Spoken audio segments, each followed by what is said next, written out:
निज मनो कुरु सुधारी बरनौ रघुबर विमल जसो जोदाय कुफल चारी बुद्धिहीन तनो जानिके सुमिरो पवन कुमार बल बुद्धि विद्या देहु मोहि हरऊ कलेश विकार चलो आओ जी पवन कुमार चलो आओ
अधिकरण तेची वंदू श्री चरण श्री गुरूंची ते नमस्कारुनी आता मातेची चित्ती अवघी बालकांची व्याप्ती देह विसरी आपुला जवळ हिताशी न गेला प्रस्तुत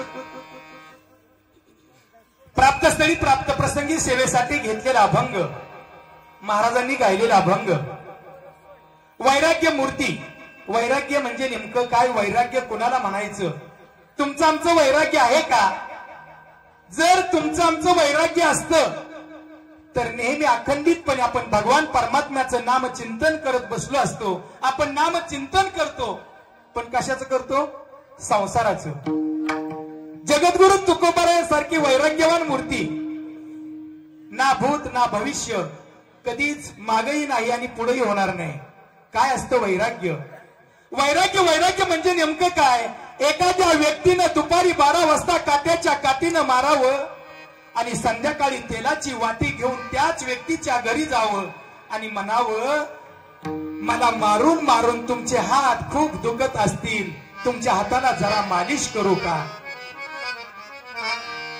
आता कलियुगामध्ये राजाभाऊ एवढं वैराग्यवान आपण आहे का आपल्याला जर समजा कुणी काठीनं मारलं तर आपण काय करू वाटी नाही नेणार हनुमा बापू काटे घेऊन जावं 2-4 माणसं गोळा करून वैराग्याची मूर्ती म्हणलं की आपल्या समोर उभा राहतात ते जगद्गुरु तुकोबाराय आणि जगद्गुरु तुकोबाराय या अभंगामध्ये सांगतात मातेची चित्ती अवघी बालकांची व्याप्ती आईच्या हृदयामध्ये आईच्या मनामध्ये नेहमी विचार असतो फक्त आणि फक्त आपल्या लेकराचा आपलं लेकरू जन्माला आले आपलं लेकरू संस्कारक्षम वाढेल कसं चांगल्या मार्गाने जाईल कसं एवढा विचार फक्त आईच्या हृदयामध्ये असतो आणि आई कोणतंही कार्य करत असताना आपल्या देहाकडे सुद्धा विचार करत नाही देहाचा सुद्धा विचार करीत नाही देह विसरे आपुला कितीही आईनं काम करू द्या दिवसभर रानामध्ये खुरपणाचं काम करून येऊ द्या कितीही थकलेली असू द्या लेकरू दिसलं की आईचा चेहरा ज्याप्रमाणे कळीचं फुलात रूपांतर व्हावं तसं आईचं मन फुलत असतं बहरत असतं आणि म्हणून तर जगद्गुरु तुकोबाराय सांगतात देह विसरे आपुला जवळी घेता शीन गेला अहो एवढंच नाही ज्याप्रमाणे आई लेकराला दही भात खाऊ घालते तसे संत सुद्धा आपल्याला दावी प्रेम पाहते आणि अंगावरी चढते लहान लेकरू आई वडिलांच्या अंगा खांद्यावरती खेळतं आणि त्याचंच कौतुक आई वडिलांना वाटतं आणि मग जगद्गुरु तुकोबाराय म्हणतात तुका सांगता पुढे पायी झोंबे लाडे कोडे. लहान लेकरू आपल्या वडिलांच्या पाय जमेला धरावं, धोत्राला धरावं. तसं आपण सुद्धा, संत सुद्धा ज्याप्रमाणे आई आपल्या लेकरावरती प्रेम करते, माया करते, तसे संत सुद्धा या सगळ्या समाजावरती प्रेम करतात. हा झाला अभंगाचा सरळ सरळ भावार्थ. विठ्ठल कीर्तनाला प्रारंभ करण्यापूर्वी थोडासा परिहार द्यायचा तो असा, ज्या लोकांमध्ये तुम्ही आणि मी आहोत या लोकाचं नाव आहे मृत्यूलोक. मृत्यूलोक म्हणजे काय हो? मरणाऱ्यांचा लोक. जन्मायचं आणि मरायचं. माऊलींना सुद्धा आपले 3 सोहळे सांगितलेत, जन्म, मृत्यू आणि झालं तर लग्नाचा सोहळा. आता लग्नाचं पण लय अवघड झाले. माऊली सांगतात, या देहाच्या गावालिया जन्म मृत्यूच्या सोहळिया ना म्हणून धनंजया जिये परी उपजे ते नाशे नासिले ते पुनरुपी दिसे हे घटिका यंत्र जैसे परिभ्रमेगा. प्रत्येक व्यक्तीला जन्माला यायचंय आणि जायचंय. ज्यांचं आपण पुण्य स्मरण साजरं करतोय ते आपल्या अख्ख्या गावाच्या ताई आणि कृष्ण आणि दादाची आई. ज्या व्यक्तीला हात नाही त्या व्यक्तीला हाताची किंमत विचारा. ज्या व्यक्तीला पाय नाही त्या व्यक्तीला पायाची किंमत विचारा. आणि ज्या व्यक्तीची माय गेली ना त्या लेकरांना मायची किंमत विचारा. त्यांच्या हृदयामध्ये आईविषयी किती कळवळ असतो, किती प्रेम असतं. आणि त्याच प्रत्यक्ष दर्शन आपल्याला या ठिकाणी दिसतंय. आज ताईंचं पहिलं नाही द्वितीय पुण्यस्मरण आहे. या कलियुगामध्ये अहो पहिलं पुण्यस्मरण साजरं करायला सुद्धा तयार नाहीत. त्यामध्ये नोकरीला असणारी जास्त शिकलेली मुलं, त्यांचा तर अजिबात विश्वास नसतो. एखादा शिकलेला तर सहज म्हणतो, महाराज आमच्या वडिलांचं वर्ष श्राद्ध आहे, कार्यक्रम करायचा आहे, 13वा आहे. काय जो कार्यक्रम आहे तो. त्यांना म्हणलं सगळं खरं आहे. ते म्हणले टाळकरी तुम्हीच आणा, विणेकरी तुम्हीच आणा, हार्मोनियम वादक तुम्हीच आणा, सगळं तुम्हीच आणा. मग त्याला म्हणलं अरे पण तुझ्या घरचा कार्यक्रम आहे 13व्याचा 10व्याचा कार्यक्रम आहे, त्याला टकलं करावं लागतं. कुणाचं करायचं? म्हणला करा कीर्तन करायचं, सगळे पैसे मी देतो. म्हणजे अशी सुद्धा या कलियुगामध्ये पोर आहे. पण या ठिकाणी टीव्हीला बातमी आपण बऱ्याचशा बघतो. बापाला मुलानं घरातून बाहेर काढलं, आईच्या डोक्यामध्ये दगड घातला. आपल्या माळशिरस तालुक्यामध्ये घटना घडली होती. अशा घटना घडलेल्या असतात आणि टीव्ही चॅनेलवाल्या त्याच बातम्या जास्तीत जास्त दाखवतात. पण अशी ही पोरं या कलियुगामध्ये काही आहेत की आपल्या आई वडिलांची सेवा करणारी, मनापासून सेवा करणारी मुलं आपल्याला बघायला भेटतात. जशी दादा आणि कृष्णा यांना वाटलं आपले अण्णा आपल्यामध्ये आहेत पण आपली ताई आपल्यामध्ये नाही. कारण का? वडील घराचा आधार असतो. आई या घराला आलेली, घरासमोर आलेली वेली असते आणि मुलं म्हणजे त्याला लागलेली फुलं असतात. वेलीला मजा कधी असते? ज्यावेळी त्याला एखादं फुल होतं त्यावेळी त्या वेलीला खरी तर मजा असते. या ताईला सुद्धा 2 चांगली फुलं जन्माला आली. संसार अतिशय छान सुरू झाला. आणि मला माहित आहे ताईंनं, अण्णांनी या कुटुंबासाठी किती दुःख यातना सोसल्या, किती दुःख यातना भोगल्या. कारण त्यांची दोन्ही पण लेकरं माझ्याकडे शाळा शिकायला होती. त्यामुळं घरातलं वातावरण कसं, शून्यातून विश्व निर्माण करायचं असतं कसं, गरिबीची जाणीव नेमकी असते कोणाला, याची जाणीव असणारं हे कुटुंब. आणि म्हणून तर एवढा अट्टहास केला आपल्या ताईंचं आपण द्वितीय पुण्यस्मरण साजरे करायचे. मी यासाठी तुम्हाला सांगत होतो. माऊलींची एक ओवी आहे. काय हो? तया सेवीशे कीर शरीरे लोन कीजे.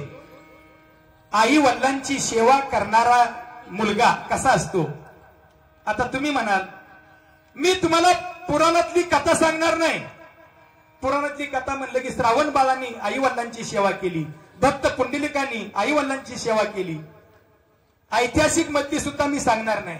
छत्रपती शिवाजी महाराजांनी मा जिजाऊ साहेबांची सेवा केली. वर्तमान काळामध्ये सुद्धा अशी काही मुलं जन्माला आलेत, अशी काही मुलं जन्माला आलेत की जरी ती माळकरी नसली तरी सुद्धा त्यांचा फोटो आपल्या देवघरामध्ये ठेवावा आणि त्याची पूजा करावी. अशी मुलं काय काय आहेत. विठ्ठल पहिल्यांदा सांगतो आपल्या बापाचं कर्तव्य काय असतं. बाप करी जोडी लेकरांची ओढी, आपली कुरवंडी वाळवणी, एकाएकी केला मिराशीचा धनी, कडी वागुनी भार खांदी. बाप काय करतो आपल्या मुलासाठी भरपूर कष्ट करतो. अर्ध्या एकराचं 5 एकर करतो, 5 एकराचं 10 एकर करतो. पण कधी असं म्हणत नाही हे 10 एकर तुला मी देणार आहे, ह्याची किंमत ठरव. लेकाला म्हणतो का? अजिबात नाही. एकाएकी केला मिराशीचा धनी, आपलं शरीर झिजवतो. कुणासाठी? आपल्या लेकरांसाठी. असंच एक बीड जिल्ह्यामधील माजलगाव तालुक्यामधील माजी आमदार आहेत आर.टी. देशमुख. आर.टी. देशमुख यांना कावीळ झाली. कावीळ रक्तामध्ये मिसळली आणि त्यांचं लिव्हर खराब झालं. लिव्हर खराब झाल्यानंतर त्यांना सह्याद्री हॉस्पिटलमध्ये दाखल करण्यात आलं. त्या ठिकाणी गेल्यानंतर डॉक्टरांनी सांगितलं लिव्हर आपल्याला बदलता येत नाही, पण आता आधुनिक तंत्रज्ञानाद्वारे लिव्हर सुद्धा बदलता येतं. त्यांचा मुलगा म्हणला डॉक्टर माझ्या जीवाचं काही जरी झालं तरी चालेल, पण माझे वडील वाचले पाहिजेत, माझे वडील जगले पाहिजेत. मुलाचे हे शब्द कानावरती पडल्यानंतर डॉक्टरांना एवढा आनंद झाला. अशी मुलं या पृथ्वी तलावरती बघायला आपल्याला भेटत नाही. मुलगा म्हणतोय माझं लिव्हर, निम्म लिव्हर, 7% लिव्हर माझ्या वडिलांना बसवा. वडील म्हणायचे बाळा माझं पिकलं पान आहे, आजचं उद्या मी गळून जाणार आहे, तू तुझं उभं आयुष्य कशाला जाळतोस रे. त्यावेळी तो म्हणला बाबा माझं एवढं ऐकावं लागेल. आणि मग त्याचं लिव्हर 7% लिव्हर काढलं आणि त्या आमदार साहेबांना बसवलं. अजून सुद्धा ती दोघं जशी आहेत तशी आहेत. ज्यावेळी प्रक्रिया झाली वडील शुद्धीवरती आले. शुद्धीवरती आल्यानंतर ते डॉक्टरांना म्हणले माझ्या मुलाला इकडे बोलवा, माझ्या बावड्याला इकडे बोलवा. मुलाला बोलवलं. मुला पुढे बापानं हात जोडले आणि बाप म्हणतो बावड्या तू माझं उष्ण फेललं गाड्या, बावड्या तू माझं उष्ण फेललं गाड्या. पोरगा काय म्हणतोय, पोरानं काय उत्तर दिलं नीट ऐका. आणि उत्तर पटलं तर उजवा हात डाव्या हातावरती मारायचा, त्याला म्हणतात टाळी. वाजवली आपण टाळी तर गालावरची खोलते कळी, आणि जर गालावरची खोलायची वाटत असली कळी तर आपण वाजवायची असती टाळी. ऐका नीट उत्तर काय दिलं. ज्यावेळी वडील म्हणतात बावड्या तू माझं उष्ण फेललं गाड्या, मला तू शरीराचा तुकडा दिला, त्यावेळी मुलगा म्हणतो बाबा मी तुमच्यावरती काहीच उपकार केले नाहीत हो, मी तुमच्यावरती काहीच उपकार केले नाहीत, मी फक्त माझ्या शरीराचा तुम्हाला तुकडा दिलाय, तुम्ही मला अख्खं शरीर दान दिलंय, तुम्ही मला अख्खं शरीर दान दिले. एवढी मुलं चांगली आहेत. बाबावरती किती प्रेम असतं बघितलं. आता मुलीचं बघा. आपल्या पुण्यामध्ये हिंजवडी माहित आहे सगळ्यांना. हिंजवडीमध्ये विस्तार अधिकारी आहेत कुरळे साहेब, आपल्या शिक्षण क्षेत्रातलेच आहेत. कुरळे साहेब रिटायर झाल्यानंतर त्यांचं पण लिव्हर खराब झालं. त्यांना 2 मुली आणि 2 मुलं आणि 1 मुलगी अशी 3 अपत्य होती. ज्यावेळी लिव्हर ट्रान्सफर करायची वेळ आली त्यावेळी तिने पण मुलं म्हणायची बाबा मी माझं लिव्हर तुम्हाला द्यायला तयार आहे. थोरला म्हणायचा. 2 नंबरचा म्हणायचा बाबा मी सुद्धा तुम्हाला लिव्हर द्यायला तयार आहे. मुलगी म्हणायची मी सुद्धा तुम्हाला लिव्हर द्यायला तयार आहे.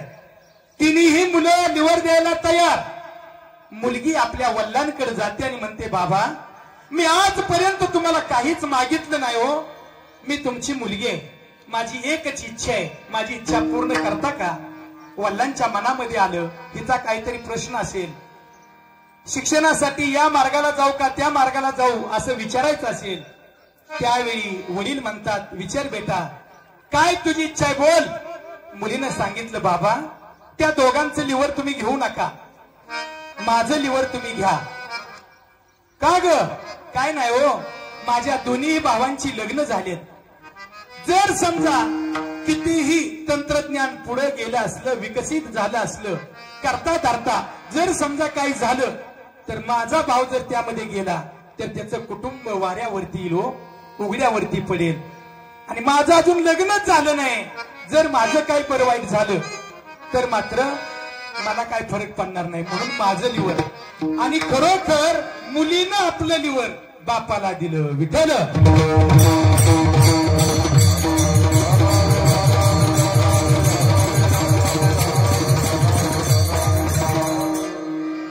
या समाजामध्ये आपण कुणाचा तरी आदर्श घेत असतो. कितीतरी सत्पुरुष असे होऊन गेलेत की त्यांनी अतिशय चांगल्या प्रकारचं कार्य केलं. मा जिजाऊ साहेब, त्यांना कोणत्याही गोष्टीची कमतरता नव्हती, पण पुण्याला त्यांना माहित होतं आपलीच लोक आपल्याला त्रास देत आहेत. 350 वर्ष गुलामीचं राज्य चालू होतं. आपल्या महाराष्ट्रावरती गुलामांची सत्ता होती.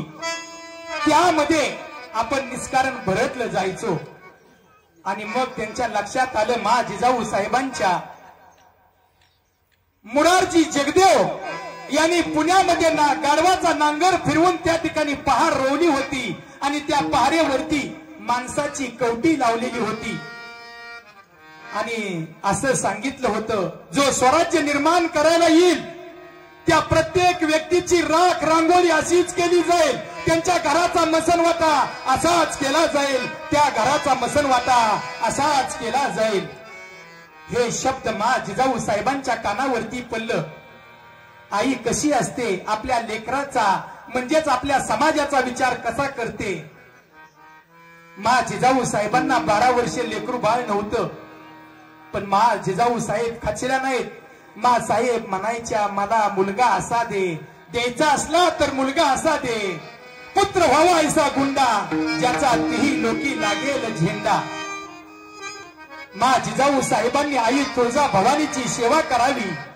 आणि सेवा करत असताना आईला मागणी करावी. आपण काय मागणी करू आयांनो? आपण मागणी कराल, मला लेकरू होऊ दे, त्यांनी मला सांभाळू दे, असंच आपण म्हणणार. आपली मागणीच तेवढी. पण मा जिजाऊ साहेबांची मागणी काय होती बघा. ऋषिकेश महाराज ऐका. मा जिजाऊ साहेब आई तुळजा भवानीच्या पुढे गेल्या आणि सांगितलं, या महाराष्ट्रामध्ये चाललेला अन्याय अत्याचार माझ्या डोळ्यांनी सहन होत नाही. माझ्या पोटी असा मुलगा जन्माला घाल, ज्यांनी या महाराष्ट्राच्या मातीची गोच पवित्र केली पाहिजे. 18 पगड जातीतील मावळ्यांना एकत्र करून स्वराज्याची निर्मिती करणारा राजा माझ्या पोटी जन्माला घाल. आणि म्हणून तर 19 फेब्रुवारी 1630 रोजी शिवनेरी किल्ल्यावरती तेजोमय प्रकाश पडला. आणि तिथून तर खरा महाराष्ट्राचा इतिहास घडला, महाराष्ट्राचा इतिहास घडला. महाराज जन्मात आले. आणि मग मा जिजाऊ साहेब आपल्या लेकराला सांगायला लागल्या. मा जिजाऊ साहेबांचे डोहाळे सुद्धा आताच्या मातांसारखे नव्हते. आताच्या मातांचे डोहाळे मी सांगत नाही, कारण माता भगिनींना सगळ्यांना माहित आहे आपल्याला डोहाळे लागतात कशाचे. मा जिजाऊ साहेबांना डोहाळे लागले होते. घोड्यावरती बसावं, तलवार हातामध्ये घ्यावी, ढाल पट्टा फिरवावा, मुठी आवळव्यात, असं प्रकारचं डोहाळे लागायचं. आणि तेच डोहाळे बरोबर गर्भामध्ये असताना छत्रपती शिवाजी महाराजांवरती संस्कार झाले. आणि मग राजाला वाटायला लागलं, आपली प्रजा सुखी झाली पाहिजे, आपली प्रजा समाधानी झाली पाहिजे. आणि मग ज्यावेळी शिवबा 5 वर्षाचे झाले, त्यावेळी मा जिजाऊ साहेब शिवबांना म्हणतात, राजे, आपल्या महाराष्ट्रामध्ये मुघलांची सत्ता आहे, आपल्याला ही मुघलांची सत्ता उलटून टाकायची. आणि मुघलांची सत्ता जर उलटून टाकायची असेल, तुमची तयारी आहे का? त्यावेळी छत्रपती शिवाजी महाराजांनी काय म्हणावं? राजे म्हणतात, आई कुठे घोडा, कुठे वाडा, कुठे माझं सैन्य, मी मुघलांशी लढतो. मा साहेब, मी मुघलांशी लढतो. आणि मा जिजाऊ साहेबांनी त्यांना सांगावं, राजे गोडा वाडा आयत मिळत नसतं. मोठी माणसं स्वतः घर बांधतात आणि त्या घरामध्ये राहतात, दुसऱ्याच्या घरामध्ये राहत नसतात. मग राजांच्या लक्षात आलं, घोडा वाडा आपल्याला काय नाही, आपल्याला घोडा वाडा सगळं मिळवायचे. राजांनी घोडा वाडा मिळवला आणि बघता बघता रायरेश्वराच्या मंदिरामध्ये स्वराज्याची प्रतिज्ञा घेतली आणि स्वराज्याची निर्मिती केली. स्वराज्याची निर्मिती केल्यानंतर तोरणा पहिला किल्ला जिंकून स्वराज्याचं तोरण बांधलं.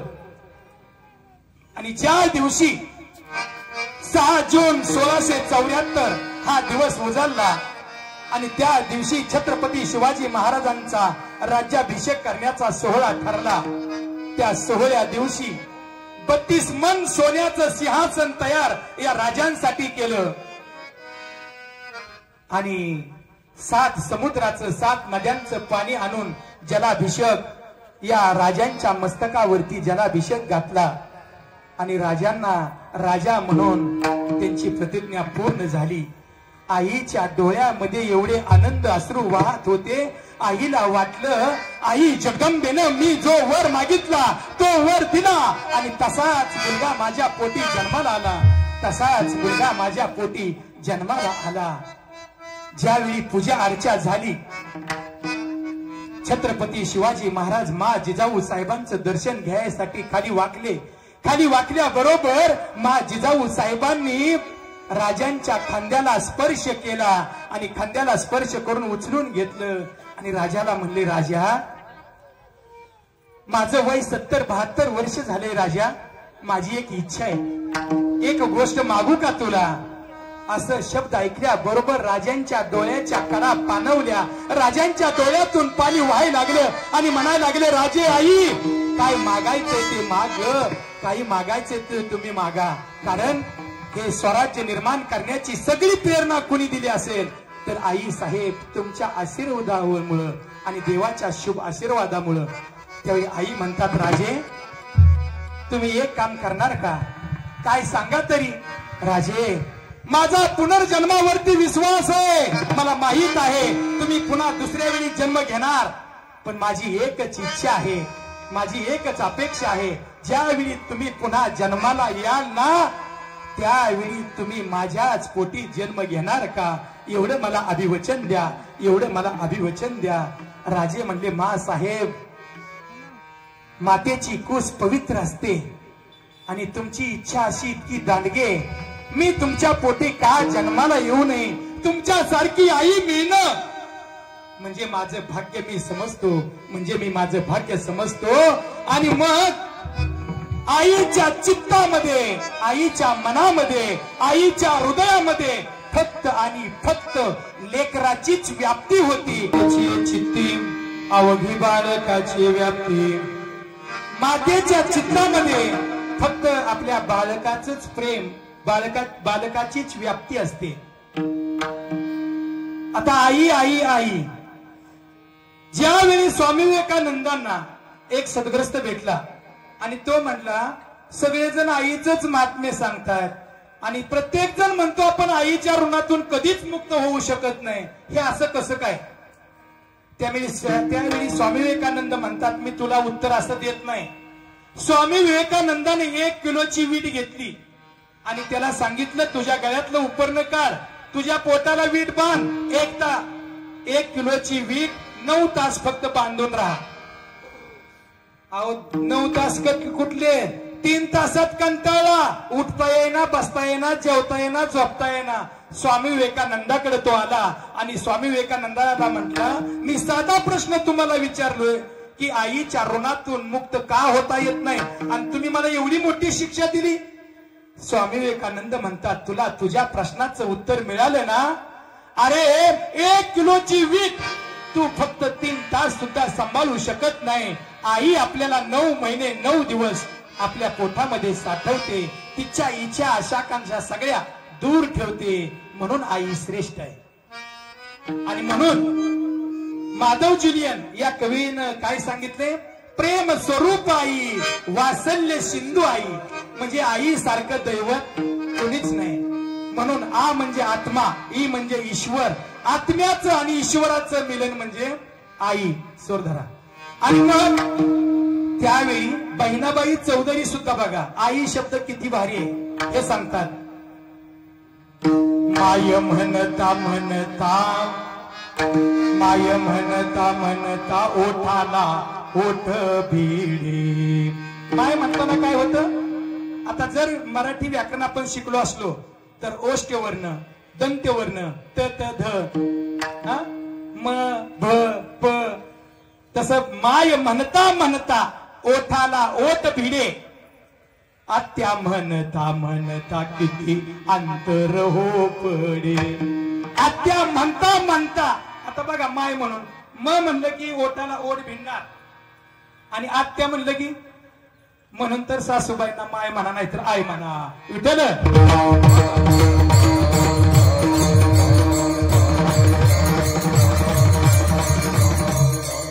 माय म्हणता म्हणता ओठाला ओठ भिडे, आत्या म्हणता म्हणता किती अंतर हो पडे.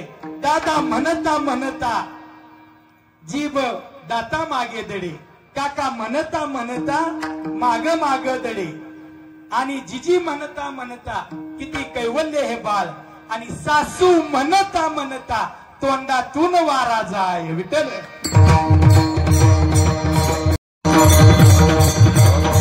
म्हणून तर या पृथ्वी तलावावरती श्रेष्ठ काय? आई. आणि म्हणून तर आई म्हणून कोणी आई हाक मारी, ती हाक येई कानी मज होय शोक खारी. आई कुणा म्हणू मी, या लेकरांना आई कुणाला म्हणायचं आता? काय आपल्यात राहिली नाही.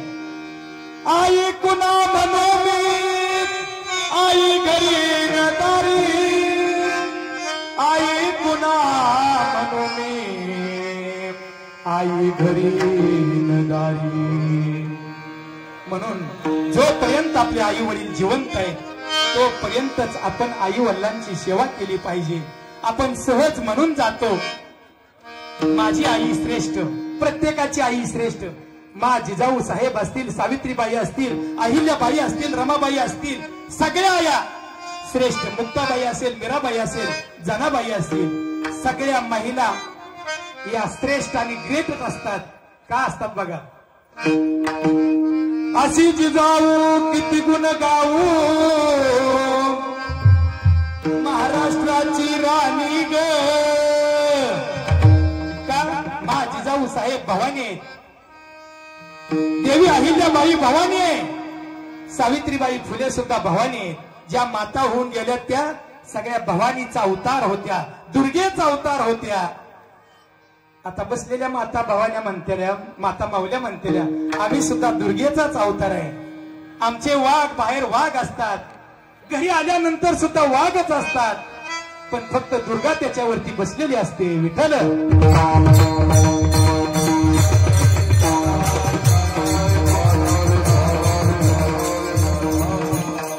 शिक्षण हे वाघिणीचं दूध आहे, हे आपल्याला सावित्रीबाईंना शिकवलं. आणि बाबासाहेब आंबेडकरांनी सुद्धा या ज्ञानाच्या जोरावरती आपल्या भारताची राज्यघटना लिहिली. राज्यघटना लिहित असताना त्यांच्या घरामध्ये आईला, पत्नीला कितीतरी दुःख यातना सोसाव्या लागल्या. आपण सहज म्हणतो बाबासाहेबांनी राज्यघटना लिहिली, पण त्यांना टेबल लॅम्प होता.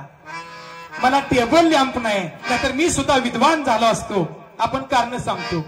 योगायोगाने लग्नात आप्पा महाराज टेबल लॅम्प पण दिला. तो म्हणला टेबल लॅम्प दिला, पण टेबलच नाही, काय करणार? पुन्हा टेबल पण आणला. आता म्हणला टेबल लॅम्प आहे, टेबल आहे, पण लाईटच नाही. म्हणजे आपला हत्तीच्या पिल्लासारखं आहे. हत्तीच्या पिल्लाला लहानपणी बांधलेलं असतं साखळीनं, आणि ज्यावेळी हत्तीचं पिल्लू हिसका घेतं त्यावेळी त्याचा पाय रक्त बंबाळ होतो. मोठा हत्ती झाला तरी त्याच्या लक्षात येतं पायाला हिसका दिला, जखम होते, रक्त येतंय, आणि आपल्याला हे झाड पडत नाही. हे आपल्याला साखळी तुटत नाही, तशी अवस्था आपली झाली. आपण पण तसंच कारण सांगतो. विठ्ठल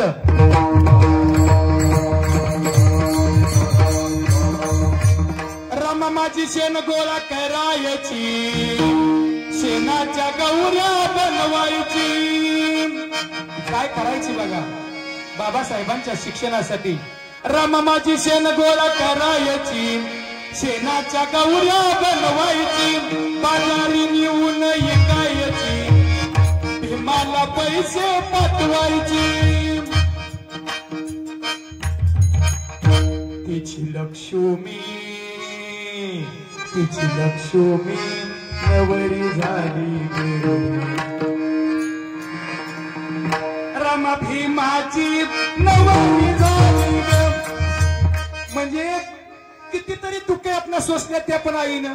त्यावेळी बाबासाहेब आंबेडकरांनी राज्यघटना लिहिली. अहो एवढंच नाही, जे जे थोर महात्मे होऊन गेले त्यांच्या पाठीमाग त्यांची आईच होती. आणि आपण सहज म्हणतो बाबासाहेबांमुळे त्यांच्या आईला किंमत, छत्रपती शिवाजी महाराजांमुळे आईला किंमत. तसं नाही, आई म्हणजे आपला देव आहे आणि देव म्हणजेच आपली आई आहे. आईला किंमत आहे म्हणून आपल्याला किंमत. आई नसती तर आपण कुठनं आलो असतो. नाही विठ्ठल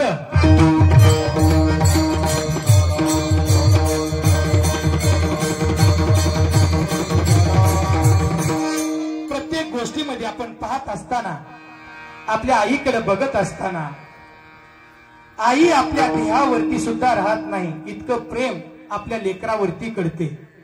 ज्यावेळी एखाद्या महिलेला दिवस जातात त्यावेळी ती महिने मोजते. 9 महिने 9 दिवस. 5 महिने पूर्ण झाल्यानंतर 4 महिने 9 दिवस राहिले. 7 महिने पूर्ण झाल्यानंतर म्हणते बाई आता 2 महिने 9 दिवस. 9 महिने पूर्ण झाल्यानंतर म्हणतात झालं बाई फक्त आता 9 दिवस. इतक्या दिवस वाद बघते, दुःख यातना सोसते. आपल्या लेकराला श्वासातला श्वास आणि घासातला घास कोण देते तर आपली आई देते. म्हणून आई श्रेष्ठ आहे. तिने आपल्या देहाचा कधीच विचार केला नाही, कारण तिला माहित असतं एक ज्यावेळी गंभीर परिस्थिती निर्माण व्हावी आणि डॉक्टरांनी वडिलांना विचारावं, एक तर तुमची पत्नी वाचेल किंवा तुमचं बाळ वाचेल. त्यावेळी पती सांगतात काही जरी झालं तरी चालेल पण माझी पत्नी वाचली पाहिजे, माझी बायको वाचली पाहिजे. पण ज्यावेळी डॉक्टर त्या आईला विचारतात त्यावेळी आई सांगते डॉक्टर तुम्हाला पांडुरंगाची शपथ आहे, या देहाचं काही जरी झालं तरी चालेल पण माझं लेकरू मात्र वाचलं पाहिजे, माझं लेकरू मात्र जगलं पाहिजे. एवढी प्रार्थना करणारी कोण असते? आई असते. आणि मग आई आपलं देह सगळं हरपून जाते, फक्त लेकराचा विचार करते. वही घेता शीन गेला, आपला शीन जातो, देह आपण विसरतो. पण कधी भगवान परमात्म्याचं नामचिंतन केलं तर. बराच वेळ झालं टाळकऱ्यांना खाली बसलेल्या लोकांची लय काळजी आहे. श्रोतेजन आपल्यासाठी हे उभे राहिलेले वाजवतायत टाळ.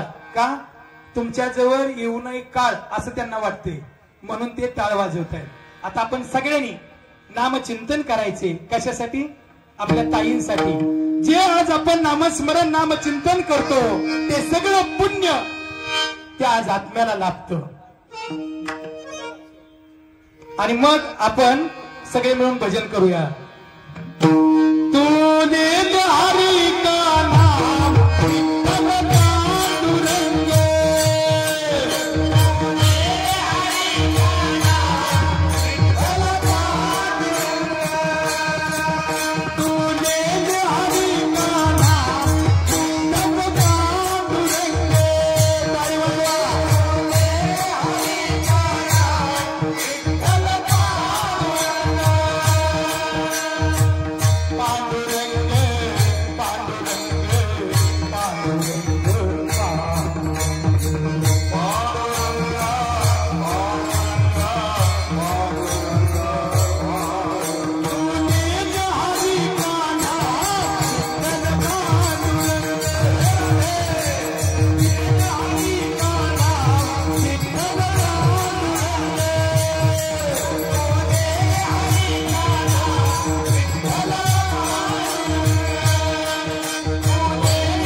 आई लेकराला काय करते, आपलं देहभान हरपून लेकरावरती माया करते.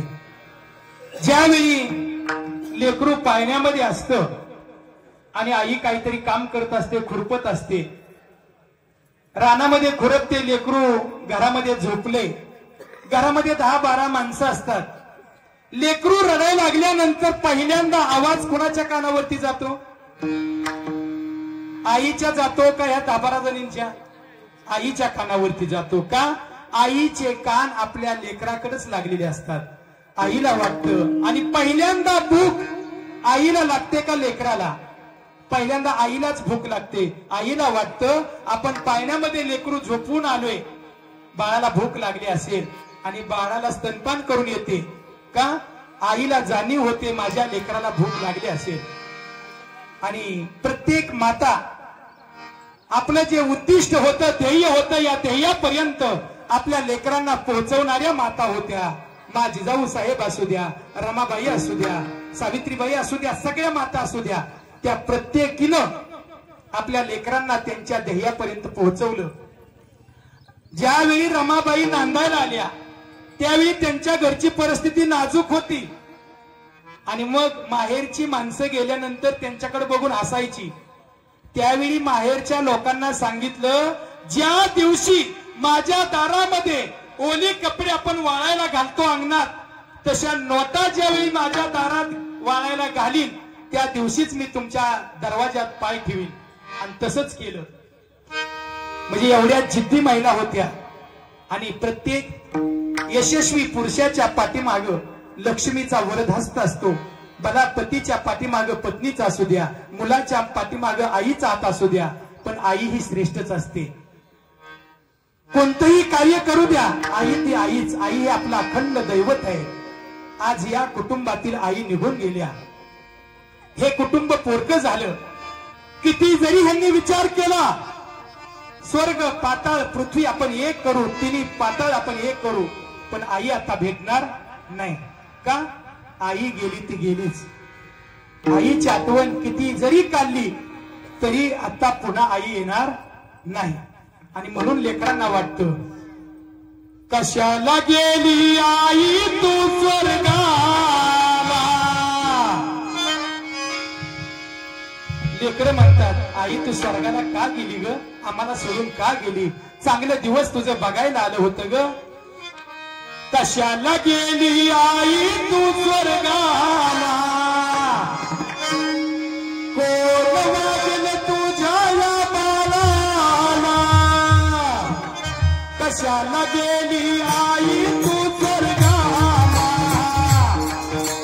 कोण वाजल तुझ्या या बाळाला. कशाला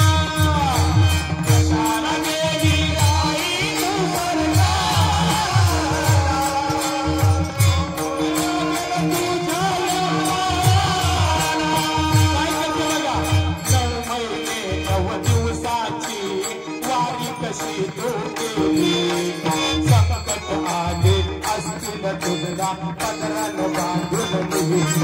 अरे 9 महिने 9 दिवसामध्ये तुला कितीतरी दुःख यांना सोसायला लागले असतील, तरी सुद्धा ताई तू मागे हटली नाही ग.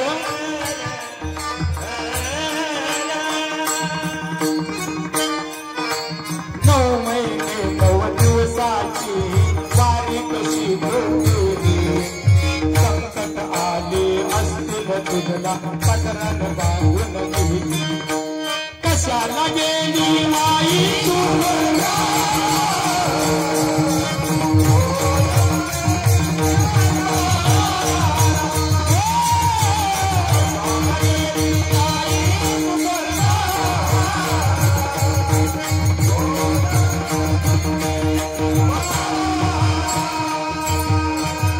तुझ्या मूर्ती वाली या जगात मूर्ती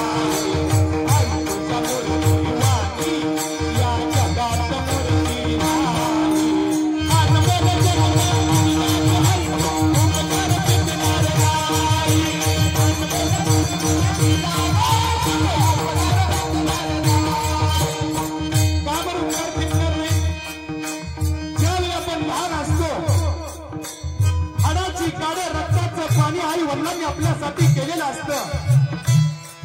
लहानपणी आपण खेळावं, खेळून बागडून यावं आणि आईने आपल्याला रक्ताचं दूध करून पाजावं. बालपणी मी खेळलो होतो जेव्हा अमृत भावनी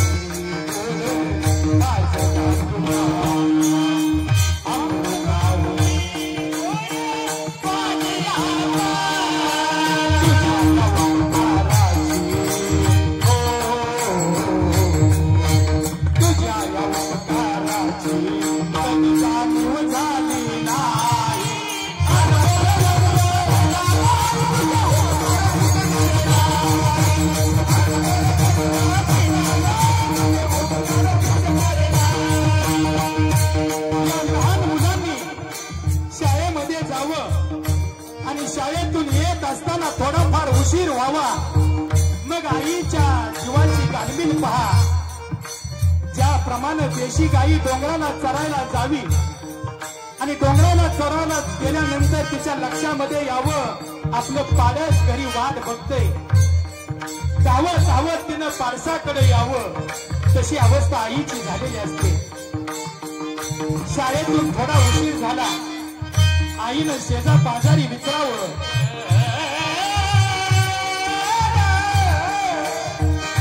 माझा दादा आला का, माझा कृष्ण आला का. शाळेतून घरी येताना आई उशीर मजला होई. गल्लो गल्ली पाहत फिरे गल्लो गल्ली पाहत फिरे तुझ्या यवनाची गाणी वजाली नाही.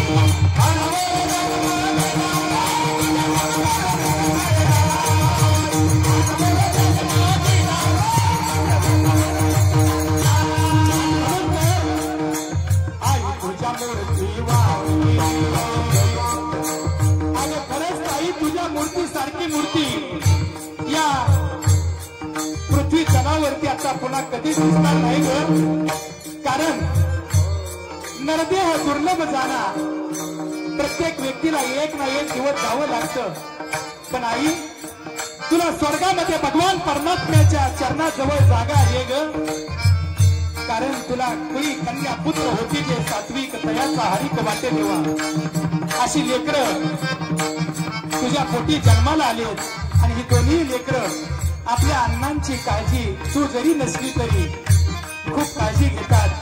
म्हणून तू चिंता करू नकोस. आई तुझ्या मूर्ती वाली या जगात मूर्ती नाही.